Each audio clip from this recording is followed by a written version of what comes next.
दोस्तों नमस्कार। East India company ना तो अब भारत आ सकती है और ना ही भारत को ईस्ट इंडिया कंपनी सरीखी कोई कंपनी गुलाम बना सकती है। यह 21वीं सदी का दौर है, यह बाजार का दौर है, यह पूंजी निवेश का दौर है, यह मुनाफा कमाने का दौर है और यह शायद उस विकास का दौर है जिस विकास में सुधार की जरूरत है। और सुधार की ऐसी अनूठी परिभाषाएं इस दौर में अंतर्राष्ट्रीय मानचित्र पर ही तमाम ताकतवर देशों ने अपने संगठनों के माध्यम से रचनी शुरू की है, जिसके दायरे में शायद तमाम गरीब देश विकसित देशों के सामने झुके हुए नजर आते हैं। लेकिन भारत कोई गरीब देश नहीं है, भारत तो विकासशील देश है। तो ऐसे में दुनिया के लिए भारत एक बाजार है, दुनिया के लिए वर्कर्स को मुहैया कराने वाला भी बाजार है। और भारत के भीतर कंज्यूमर्स इतने ताकतवर हैं कि वह दुनिया के बाजार से कुछ भी खरीद सकते हैं। अच्छा लगता है यह सारी बातें सुनकर, इसलिए अच्छा लगता है क्योंकि हम हर 5 बरस में इस देश में चुनाव को जीते हैं। उस चुनाव के जरिए इस देश में एक सरकार बनती है। वो सरकार इन देश के लोगों के लिए कल्याणकारी योजनाएं लेकर आती है। वो बार बार बताती है कि हमने विकास की कौन सी लकीर खींची है, हमने इस देश के भीतर में कौन सा रिफॉर्म किया है, हमने आने वाले वक्त में और आने वाली पीढ़ियों के लिए भारत को कितना सुंदर बनाया है। और तमाम देश के नागरिक अपनी चुनी हुई सरकार पर मोहित हो जाते हैं, खुश रहते हैं। लेकिन हमें लगता है कि आज 21वीं सदी में भारत के सामने जो सबसे बड़ी चुनौती है वो शायद लोकतंत्र से भी आगे की चुनौती हो चली है।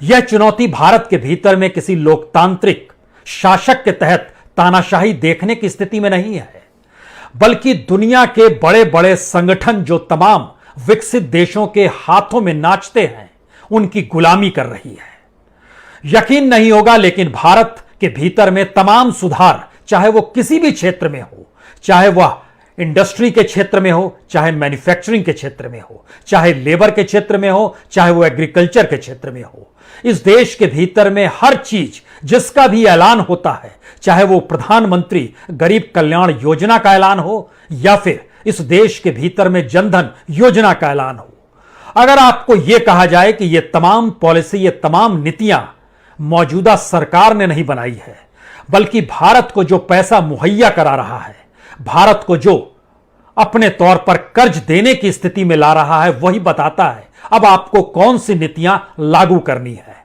और उन नीतियों को लागू करने के तौर तरीके क्या होंगे।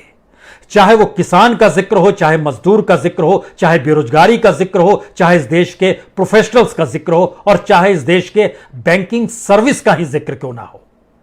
यकीनन लगातार आईएमएफ, इंटरनेशनल मॉनेटरी फंड और वर्ल्ड बैंक की तमाम पॉलिसी पेपर्स को अगर आप भारत के संदर्भ में देखना शुरू करेंगे और उसके बाद यह सोचना शुरू करेंगे कि वर्ल्ड बैंक और आईएमएफ ने भारत को किस किस क्षेत्र में कितना कितना पैसा दिया है और जिस जिस क्षेत्र के लिए पैसा दिया उस क्षेत्र में भारत सरकार की तरफ से क्या कोई बड़े निर्णय तो नहीं लिए गए। आप कोई भी क्षेत्र उठा सकते हैं, देश के भीतर बहस एग्रीकल्चर को है तो आज हम एग्रीकल्चर का जिक्र भी जरूर करेंगे। लेकिन कितनी बड़ी तादाद में भारत के ऊपर कर्ज है और उस कर्ज को लौटा पाने या ना लौटाने के लिए जो कुछ साल और चाहिए होते हैं, उसकी एवज में हम कौन कौन सी नीतियां किस किस तरीके से लागू करते हैं, हमें लगता है आज इसे जानना चाहिए। यह गुलामी की एक नई परिभाषा है। यह भारत के भीतर चुनी हुई सरकार कि अपनी अर्थव्यवस्था के कंगालीपन के बाद दुनिया के सामने हाथ फैलाकर कुछ मांगकर इस देश को चलाए पाने की परिस्थितियों को जीना है। आइए जरा इन पन्नों को खोलते हैं तमाम डॉक्यूमेंट्स के साथ, क्योंकि जब आप कर्ज लेते हैं तो लौटाना तो पड़ेगा ही, लेकिन कर्ज अंतर्राष्ट्रीय बाजार से ऐसे नहीं मिलता है कि आपने आज लिया और आपको कल लौटाना पड़ जाएगा। जी नहीं, वो 1 साल के लिए होता है, 2 साल के लिए होता है, 3 साल के लिए होता है, 5 साल के लिए होता है, 10 साल के लिए होता है, 15 साल के लिए होता है, क्योंकि दुनिया में तमाम देशों के पास, जो विकसित देश हैं, उनके पास खूब पैसा है और उन्हीं के इशारे पर आईएमएफ और वर्ल्ड बैंक काम करती है, जो अपनी पॉलिसीज को उस देश के हाथ में थमा देती है कि आपको ये लागू करना है। और उसकी एवज में भारत के भीतर में जो भी रिफॉर्म आपने इस देश के भीतर लगभग 300 से ज्यादा कानूनों को खत्म होते हुए देखा, या कमोवेश हर क्षेत्र में जो रिफॉर्म का नाम आपने सुना है, वो एग्रीकल्चर रिफॉर्म का शब्द हो, वह लेबर रिफॉर्म का चक्कर हो, या फिर इंडस्ट्रियल क्षेत्र में रिफॉर्म का जिक्र हो, रियल एस्टेट में आपको रिफॉर्म दिखाई देगा, कंस्ट्रक्शन के क्षेत्र में, मैन्युफैक्चरिंग के क्षेत्र में, कमोवेश हर क्षेत्र का रिफॉर्म, और उस रिफॉर्म से जुड़ा हुआ प्राइवेटाइजेशन, चाहे वो पोर्ट हो, चाहे एयरपोर्ट हो, चाहे वो रेलवे हो, चाहे वो कम्युनिकेशन हो, कोई भी डिपार्टमेंट किसी भी तौर पर ले लीजिए। लेकिन यह आज समझने की कोशिश कीजिए कि कोई भी आपको पैसे यूं ही नहीं देता है। पैसे देने के दो ही तरीके होते हैं, या तो हम उसको ज्यादा इंटरेस्ट पेड करें, एक मुश्त दे लेने के बाद उसकी जो उम्र और मियाद हो उससे पहले हम उसको ज्यादा कीमत दे दें। दूसरी स्थिति जो वर्ल्ड बैंक और आईएमएफ के साथ जुड़ी हुई है, जिसे चलाने वाले इस देश के जो ताकतवर विकसित देश है, वो कहते हैं कि भारत जैसे विकासशील जो शायद गरीबी की स्थिति में आकर टिक गया है, इतनी बड़ी तादाद भारत के भीतर जो गरीबी की रेखा से नीचे है, वो भारत को गरीब राष्ट्र के तौर पर भी अंतर्राष्ट्रीय मानचित्र पर बताने से नहीं चूक रही है। जीडीपी और ग्रोथ रेट पर ना जाइएगा, आज समझने की कोशिश कीजिए क्यों वर्ल्ड बैंक अपनी नीतियों को भारत में लागू कराना चाहता है, और क्यों उन नीतियों को लागू करते वक्त दुनिया की तमाम जरूरतों को देखा जाता है। भारत के भीतर में जो बड़ी तादाद नागरिकों की है, उनकी जरूरतें दरकिनार रहती है, चाहे वो संगठित क्षेत्र हो, चाहे वो असंगठित क्षेत्र हो, चाहे वो प्राइवेट सेक्टर हो, चाहे वो सरकारी सेक्टर हो। भारत ने जो कर्ज लिया है और इस काल के भीतर में जो कर्ज लौटाना है, जो 2022 तक में लौटाना है, उसकी संख्या तकरीबन 254.3 बिलियन डॉलर की है, यानी लगभग 18,85,000 करोड़ 2022 में लौटाना है। यह लौटाया कहां से जाएगा? इतना पैसा क्या प्राइवेटाइजेशन से आ जाएगा? इतना पैसा क्या डिसइन्वेस्टमेंट से आ जाएगा? या फिर इसकी एवज में कुछ और लोन लिया जाएगा और उस लोन की एवज में उन पॉलिसीज को देश में इंप्लीमेंट किया जाएगा जिसके आश्रय चीजें मोनेटाइज शब्द के साथ जुड़ जाए, और फिर अंतर्राष्ट्रीय बाजार की तमाम कंपनियां भारत के भीतर आकर अपने जो कहा जाता है फॉरेन इन्वेस्टमेंट है उसे कहे, और भारत के शेयर बाजार को भी अपने हिसाब से चलाए। और उस तरीके में भारत की इकोनॉमी को चलाने वाला कभी वर्ल्ड बैंक होगा, आईएमएफ होगा, या दुनिया के तमाम दूसरे ऐसे ताकतवर ऑर्गेनाइजेशंस होंगे। 18,85,00,000 2022 में लौटाना है, लगभग 4,27,000 करोड़ रुपया 2023 में लौटाना है। हम मानकर चल रहे हैं कि 2024 तक तो यह सरकार है। 2024 में 3,87,000 करोड़ रुपया भी लौटाना है। यानी इन तीनों को जब आप जोड़ना शुरू कीजिएगा तो 18 4 22 3 25 तकरीबन 25 लाख करोड़ रुपया इस दौर में 2024 तक लौटाना है। अन्यथा उसकी एवज में दुनिया के बाजार से और पैसा उठा लेना है। लेकिन 2024 के बाद खुदा ना खास्ता अगर मान लीजिए कोई नई सरकार आएगी, उसके सामने आज की तारीख में अगले 3 साल में यह बोझ और बढ़ेगा, क्योंकि यह एक तरीका है कर्ज लेने का और कर्ज ना चुका पाने की स्थिति में और कर्ज लेकर पॉलिसीज को इंप्लीमेंट करने का। लेकिन 3 साल के बाद यानी 2025 से भारत के ऊपर आज के वक्त में जो बोझ है वह 205.9 बिलियन डॉलर यानी तकरीबन 15,26,580 करोड़ रुपए लौटाने होंगे। यह पैसा इंटरनेशनली डेब्ट के तौर पर, और इंटरनेशनली डेब्ट जो भारत के ऊपर में है, जो कर्जा है एक्सटर्नल का, वह 570 बिलियन डॉलर का हो गया है, यानी तकरीबन 42 लाख करोड़ को पार कर चुका है।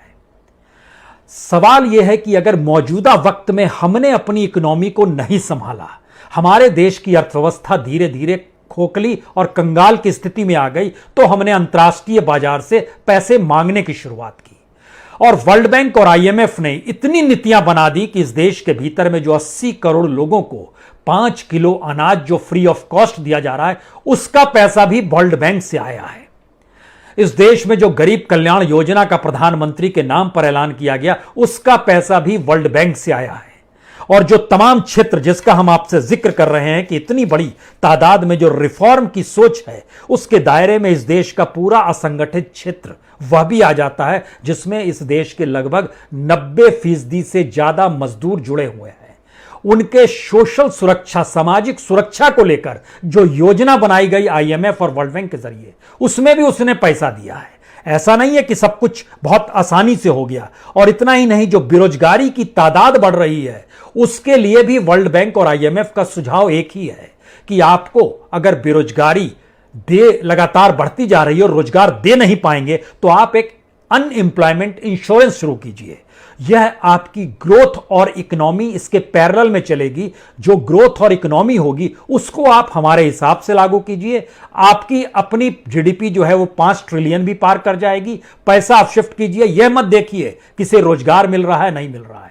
आप सिर्फ यह सोचिए कि जिन पॉलिसीज को आप अपनाने जा रहे हैं अलग अलग क्षेत्र में, इससे दुनिया की तमाम कंपनियां कितना कमाएंगी, उसके जरिए आपको कितना मिलेगा, आप हमें कितना पैसा लौटा पाएंगे और कितना पैसा आप बांट पाएंगे। और नहीं बांटने की स्थिति में होंगे तो हमें डायरेक्ट बेनिफिट ट्रांसफर जो होता है, आप सिर्फ खाते खुलवा दीजिए इस देश में गरीबों के, हम उनके खाते में पैसा भी डाल देंगे। आपके जहन में आएगा, क्या वाकई जनधन योजना सरकार की सोच नहीं थी? क्या यह वर्ल्ड बैंक की सोच थी? यकीनन यह वर्ल्ड बैंक की सोच थी। आपके जहन में आएगा जो प्रधानमंत्री कल्याण योजना है, क्या यह प्रधानमंत्री की नहीं थी? यह यकीनन वर्ल्ड बैंक की योजना थी। और उसी के तहत अलग अलग योजनाओं के तहत जो पैसा दिया गया वर्ल्ड बैंक की तरफ से, उसमें शुरुआत अगर असंगठित क्षेत्र को लेकर करें तो लगभग 3,674 करोड़ रुपया यानी $500 बिलियन जो है इसलिए दिया गया क्योंकि इसके जरिए कहीं ना कहीं एक सामाजिक सुरक्षा आप दे पाए। काम दे पाए या नहीं दे पाए, यानी जो सरकार लगातार जिक्र करती है हम आपको हर 3 महीने में 2,000 रुपए दे देंगे, जो मान लीजिए किसान सम्मान निधि है। जब आप पैसा रोटेशन करना देखना शुरू कीजिएगा, सारा पैसा बाहर से आ रहा है। आप कर्ज में डूबते चले जा रहे हैं। आप उस सिस्टम को बना रहे हैं जिसमें जनता आपको कैसे चुन ले और बाहर की सत्ता आपको अपने साथ कैसे गुलामी करवाए और इस देश को कैसे चलाना है वह बताए। लेकिन आप उसकी तमाम पॉलिसीज को अपने नियम कायदों के हिसाब से, चुनावी प्रचार के हिसाब से ले आए। यह स्थिति अपने तौर पर पहली बार आ रही है। भारत के भीतर में पॉलिसीज डिसीजन आईएमएफ और वर्ल्ड बैंक के हिसाब से लेने की प्रक्रिया हालांकि 91 में इकोनॉमिक रिफॉर्म के साथ शुरू हुई थी, लेकिन इतनी बड़ी तादाद में कभी यह स्थिति नहीं आई थी। क्योंकि इन बातों का जब हम आपसे जिक्र कर रहे हैं तो इसकी एक बड़ी शानदार बैठक नीति आयोग, कृषि मंत्रालय, कृषि नेताओं की मौजूदगी, पंजाब हरियाणा के जो अलग अलग एसोसिएशन थे उनकी मौजूदगी में भी हुई थी। और जरा ध्यान दीजिए उन्होंने किन बातों पर एग्रीकल्चर को लेकर, जो रिफॉर्म की दिशा में जो सरकार लगातार ढोल पीट रही है कि हम तो रिफॉर्म करना चाह रहे हैं और गरीब और मंझोले किसान हैं उनका हित साधना चाहते हैं, ये बड़े बड़े किसान कहां से आ गए? तो जरा इनकी पॉलिसी पेपर को एक बार देखने की कोशिश कीजिएगा। जो वर्ल्ड बैंक की पॉलिसी पेपर बहुत साफ तौर पर कहती है भारत के भीतर में किसानों की जरूरत नहीं है, मजदूरों की जरूरत है। किसान वह होना चाहिए जिसके पास कैपिटल हो, जिसके पास पैसा हो। उसके जरिए इसलिए जरूरत है क्योंकि अब भारत के खेती में जो पानी चाहिए, जो खाद चाहिए, जो सीड चाहिए, बीज चाहिए, जो कल्टीवेशन के तरीके चाहिए, जो एनर्जी और पावर चाहिए, जो टेक्नोलॉजी चाहिए, वह अगर किसानों के पास जाएंगे तो किसान कहेंगे ये हमको आप फ्री में दीजिए या सब्सिडाइज रेट पर दीजिए। लेकिन जब आप बड़े कैपिटल और बड़े कॉरपोरेट के साथ समझौता करेंगे तो वो आपसे सब्सिडी नहीं मांगेंगे, बल्कि वह प्रोडक्शन में हिस्सेदारी के साथ आपको दुनिया के बाजार में उस माल को ले जाएंगे और बेचेंगे और कमाएंगे।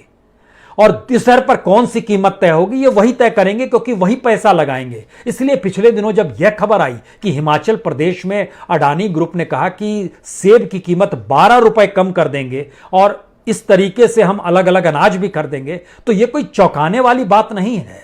यह वर्ल्ड बैंक की पॉलिसी पेपर इस बात की दिशा में ले जाती है कि किसान मालिक नहीं रह सकता, उसे पूंजी के इशारे पर मजदूरी करनी होगी। और जो न्यू एग्रीकल्चर प्रोजेक्ट्स इस देश के भीतर में वर्ल्ड बैंक ने लाने का प्रयास किया, उसमें महाराष्ट्र, आंध्र प्रदेश, तमिलनाडु, असम, झारखंड और इसके साथ साथ सेकंड ग्रीन रेवोल्यूशन भी कैपिटल बेस्ड होना चाहिए, फार्मर बेस्ड नहीं होना चाहिए। वह लेबर बेस्ड होगा लेकिन फार्मर बेस्ड नहीं होगा। और हमको लगता है कि एक चीज की जानकारी यहां पर आपको दें। एक आप टेस्ट केस ले लीजिए महाराष्ट्र का। 24 जनवरी 2020 को एक समझौता हुआ। समझौता $210 मिलियन का हुआ। $210 मिलियन का मतलब तकरीबन 1,500 करोड़ रुपए होते हैं। इसमें महाराष्ट्र सरकार, केंद्र सरकार और वर्ल्ड बैंक ये तीनों बैठे। इन तीनों ने बैठकर जो वहां पर समझौता किया, उस समझौते में जिनके हस्ताक्षर थे उसमें केंद्र सरकार के एक डिपार्टमेंट ऑफ इकोनॉमिक अफेयर के additional secretary Sameer Kumar Khare, agriculture department जो महाराष्ट्र का है उसके सेक्रेटरी एकनाथ धावले और जुनैद अहमद जो कि कंट्री डायरेक्टर वर्ल्ड बैंक के भारत में है, इन तीनों ने साइन किए। इन तीनों ने जो $210 मिलियन का किया उसमें Maharashtra agri business rural and transformation project के नाम पर इसको डेवलप किया गया। टारगेट रखा गया कि जो एक्सपोर्ट किया जाएगा फल, सब्जी, दाल, मकई, सोयाबीन, इसको डबल कर देना है। 36 जिलों में लागू होगा। तकरीबन 45% किसान इसके दायरे में आएंगे। और इसमें वर्ल्ड बैंक ने एक और होशियारी की, अपने ही जो उसका प्राइवेट सेक्टर का जो आर्म है इंटरनेशनल फाइनेंस कॉरपोरेशन, उसको जोड़ दिया और लोन जिसने दिया जो $210 मिलियन है वह international bank for reconstruction and development यानी IBRDI की तरफ से यह दिया गया। अब यह फंडिंग जिस रूप में काम करनी शुरू की, इसकी भी एक उम्र है, एक मियाद है, और वह मियाद लगभग 13.5 बरस में पूरी होगी। यानी इस दौर में अगर कोई महाराष्ट्र में सरकार बदलती है, केंद्र में सरकार बदलती है और वह सोचेंगे कि उन पॉलिसीज को हटा दें तो उसकी एवज में उन्हें यह पैसा वापस करना पड़ेगा, अन्यथा इस पॉलिसीज को आपको लागू करना पड़ेगा अगले 10 साल तक।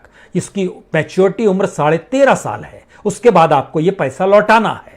इसी तरीके से कमोवेश हर क्षेत्र में, क्या आप कल्पना कर सकते हैं इस देश के भीतर में स्ट्रीट वेंडर्स को लेकर जो सरकार ने ऐलान किया, स्ट्रीट वेंडर्स को लेकर भी वर्ल्ड बैंक की रिपोर्ट है कि भारत के भीतर में जो 50 लाख स्ट्रीट वेंडर हैं जो सड़क किनारे सामान बेचते हैं, उनको जो आप कैपिटल लोन 10,000 रुपए देने का जिक्र करें, उसके लिए एक योजना बनाई गई। उस योजना के तहत जो पैसा देने का जिक्र था वो पैसा भी इंटरनेशनल डेवलपमेंट एसोसिएशन और international bank for reconstruction and development जो कि वर्ल्ड बैंक के मातहत काम करते हैं, वही पैसा दे रहे हैं। जनधन योजना को लेकर भी बहुत साफ कहा गया कि गवर्नमेंट ऑफ इंडिया अपने नाम पर चाहे कर ले, लेकिन जो डायरेक्ट बेनिफिट ट्रांसफर जो कि पैसा होगा वो हम भी करेंगे। और इसीलिए इस पूरे कोविड काल में जो इमरजेंसी रिलीफ कैश ट्रांसफर का जिक्र था, $320 मिलियन का इंडिविजुअल बैंक अकाउंट में जाएगा। जो पैसा जिसका जिक्र सरकार कर रही थी, वो उस पैसे का जिक्र वर्ल्ड बैंक कर रहा है। वर्ल्ड बैंक सरकार को पैसा दे रहा है, सरकार अपने तौर पर कह रही है हम पैसा ट्रांसफर कर रहे हैं। ये $320 मिलियन सिर्फ इसीलिए था, ये रिलीफ कैश के लिए था। और इसी के दायरे में जो इस देश के भीतर के 80 करोड़ लोगों को जो अनाज देने का जिक्र है, उस अनाज को देने के लिए भी जो पैसा दिया गया वो पूरे दायरे में आता है कि जो भारत की सामाजिक सुरक्षा का कार्यक्रम है, जो सोशल प्रोटेक्शन प्रोग्राम है, उसके मातहत लगभग $1.65 billion, emergency relief and $320 million, 112.50 million, यह तुरंत का जो 800 करोड़ लोगों को जो अनाज देने का जिक्र था उसके तहत। यानी इस देश के भीतर की हर योजना और हर रिफॉर्म, जिस बात का जिक्र प्रधानमंत्री लगातार कहते हैं कि हमने लगभग जो पुराने चले फिरे कानून आ रहे थे हमने बदल डाले, और पार्लियामेंट के भीतर हर किसी ने देखा पिछले दिनों जो लेबर लॉ हटा दिए गए जिसमें कंपनीज को पावर दे दिया गया, उसके बाद जो अब रिफॉर्म के नाम पर जो एग्रीकल्चर हुआ, यह भी जिसकी पूंजी होगी उसके सारे पावर दिए जा रहे हैं। इतना ही नहीं, इस देश के भीतर में एक तरफ सामाजिक सुरक्षा के नाम पर आपके बैंक में पैसा आ जाएगा, लेकिन आप अपने हक की लड़ाई नहीं लड़ सकते हैं, और हक की लड़ाई लड़ते हुए आप अदालत तक नहीं जा सकते हैं। इसकी व्यवस्था भी उसी नियम कायदे के तहत है जिस नियम कायदे के तहत सरकार को पैसा वर्ल्ड बैंक देता है। इसीलिए वो सारे रिस्ट्रिक्शंस जिसमें कोई भी लेबर या कोई भी किसान या इंडस्ट्रियल क्षेत्र से जुड़ा हुआ कोई भी मजदूर या इस देश के भीतर में मैन्युफैक्चरिंग सेक्टर या फिर इस देश के भीतर में कंस्ट्रक्शन सेक्टर या फिर जो इस मोनेटाइजेशन और प्राइवेटाइजेशन का दौर है, जिसके बारे में बहुत साफ तौर पर वर्ल्ड बैंक का पेपर लगातार इस बात का जिक्र कर रहा है कि प्राइवेटाइजेशन और मोनेटाइजेशन के लिए भारत को अपने नियम बदलने होंगे। लेकिन वो कौन से नियम लाने होंगे? वह दरअसल अलग अलग क्षेत्रों को खोजे।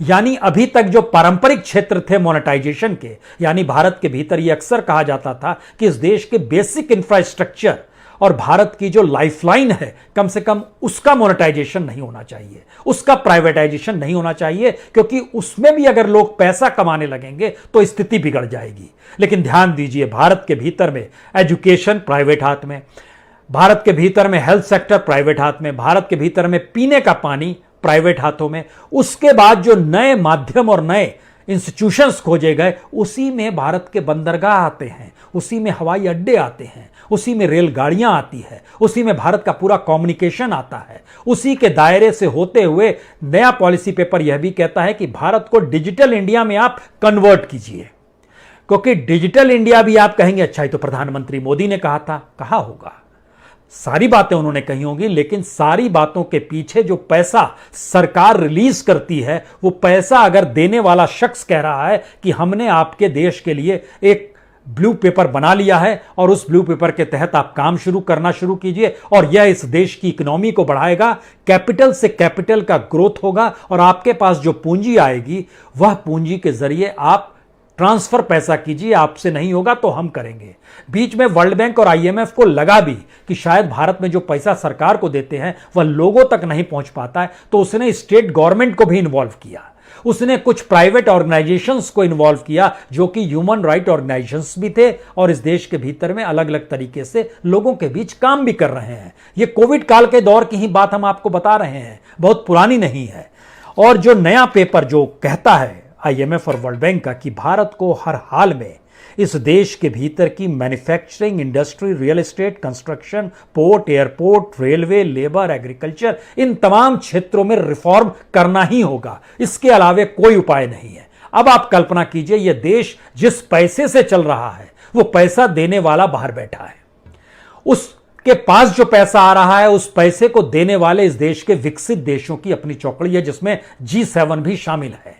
उसमें अमेरिका है, उसमें ब्रिटेन है, उसमें जर्मनी है, उसमें इटली है, उसमें जापान है। इन तमाम देशों के भीतर में खूब पैसा है, इनके पास उस पैसे को खर्च करने का स्पेस तक नहीं है।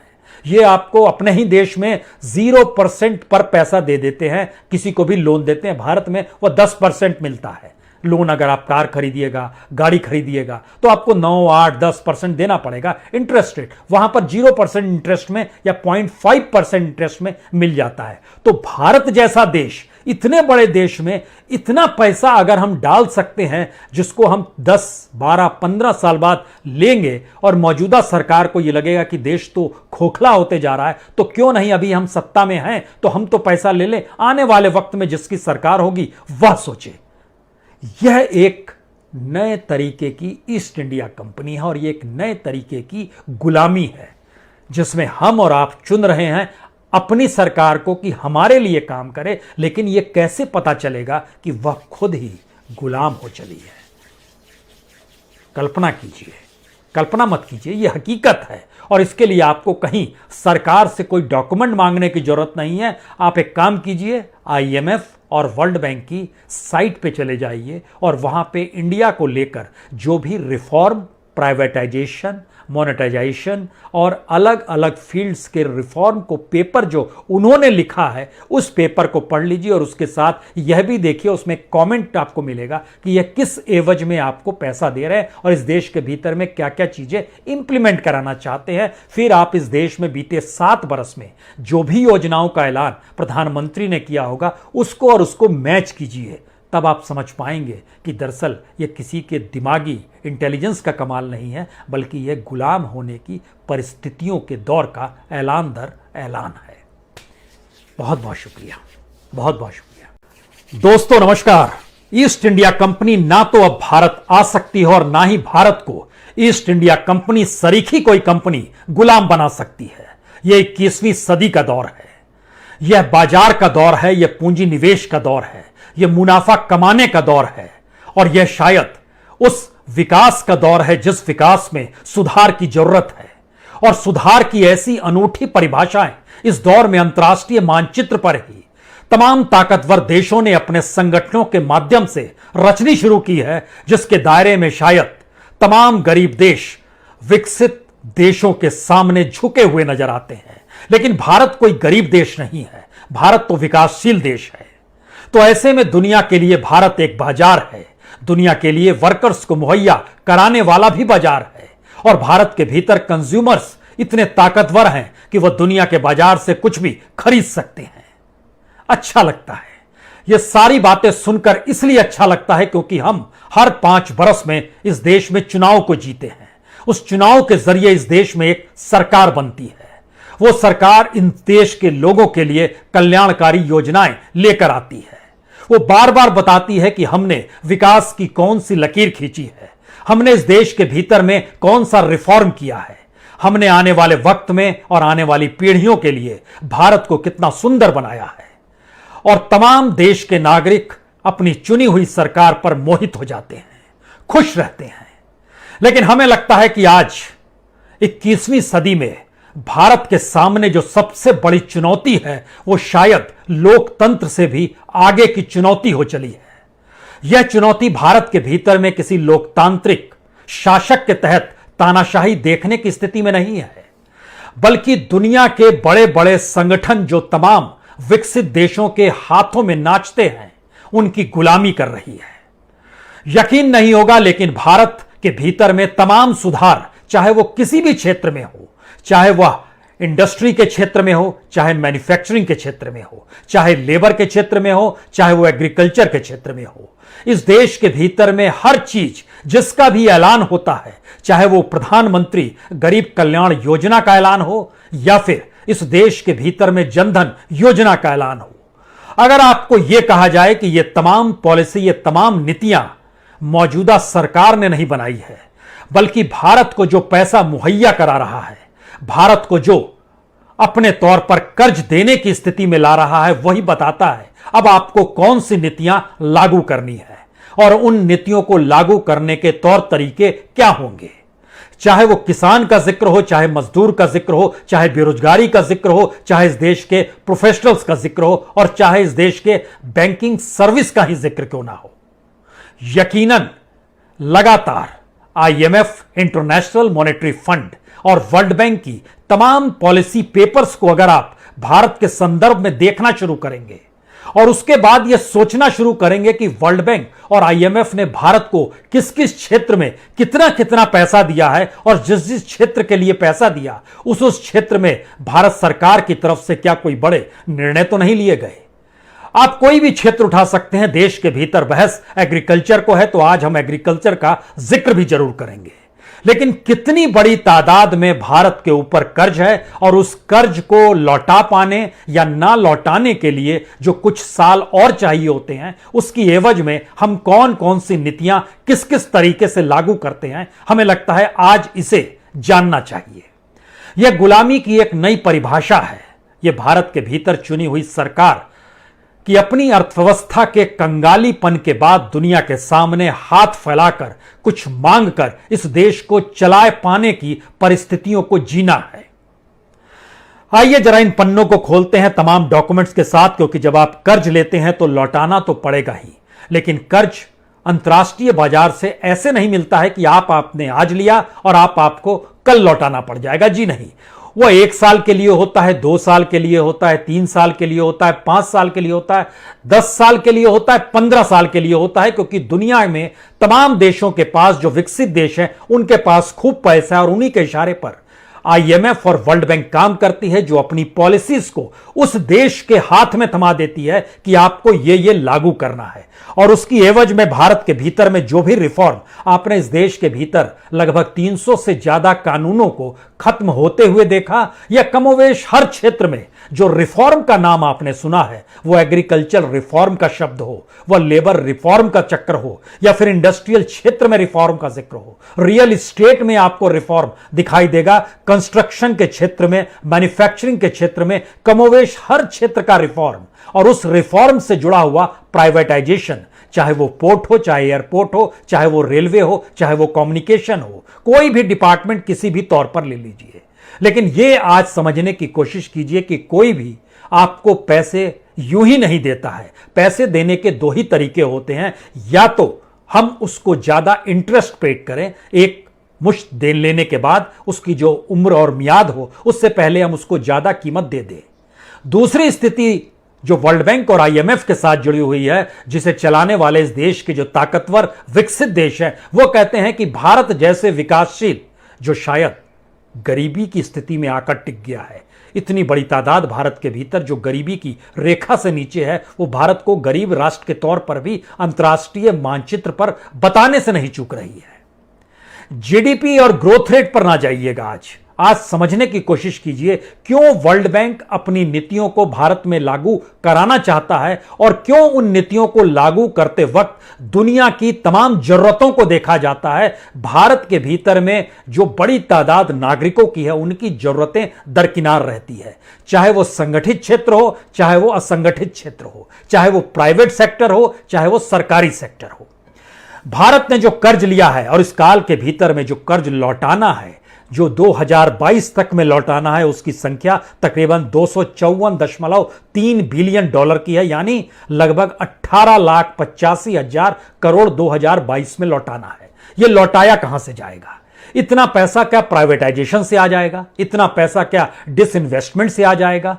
या फिर इसकी एवज में कुछ और लोन लिया जाएगा और उस लोन की एवज में उन पॉलिसीज को देश में इंप्लीमेंट किया जाएगा जिसके आश्रय चीजें मोनेटाइज शब्द के साथ जुड़ जाए और फिर अंतर्राष्ट्रीय बाजार की तमाम कंपनियां भारत के भीतर आकर अपने जो कहा जाता है फॉरेन इन्वेस्टमेंट है उसे कहे और भारत के शेयर बाजार को भी अपने हिसाब से चलाए और उस तरीके में